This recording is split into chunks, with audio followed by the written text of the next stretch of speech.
Bonjour, bonjour à tout le monde. Donc aujourd'hui vraiment nous sommes là devant un mur de soutènement, petit mur de soutènement en moellon.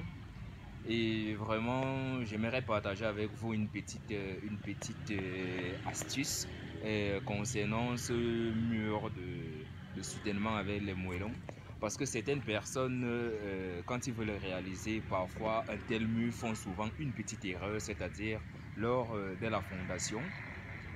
Il opte d'abord, n'est-ce pas, euh, sortir les poteaux, c'est-à-dire les poteaux isolés avant de venir maçonner le mur à moellon. Or, ce qui n'est pas bien parce que quand vous faites d'abord un poteau, c'est-à-dire un poteau isolé, avant de venir couler le béton, cela ne crée pas une adhérence entre le mur et entre le poteau en fait et le mur que vous êtes en train de créer. Donc la meilleure façon, c'est de mettre le poteau et de couler le poteau en fonction, en même temps que vous élevez votre mur en pierre, ce qui crée une adhérence parfaite et ça ne permet pas de laisser un joint entre le poteau et le mur en pierre. Donc c'est vraiment quelque chose de très très important.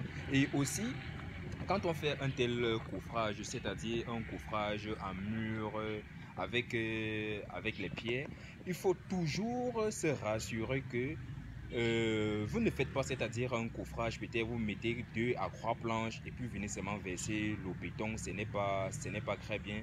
Le mieux, c'est de mettre une planche, verser le béton, ensuite mettre une deuxième planche et verser le béton. Parce que quand vous mettez 2 à 3 planches directement, vous classez les pierres, vous versez le béton, ce n'est pas très bien parce que à l'intérieur, tous les pierres ne seront pas en contact avec le béton, ce qui ne va pas créer une adhérence parfaite entre le béton et les pierres, et ce qui va laisser les vides à l'intérieur.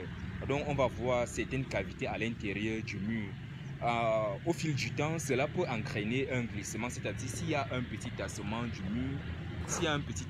mur, cela va entraîner, n'est-ce pas, un glissement du mur en général. Donc parfois il faut éviter ce genre de réalisation.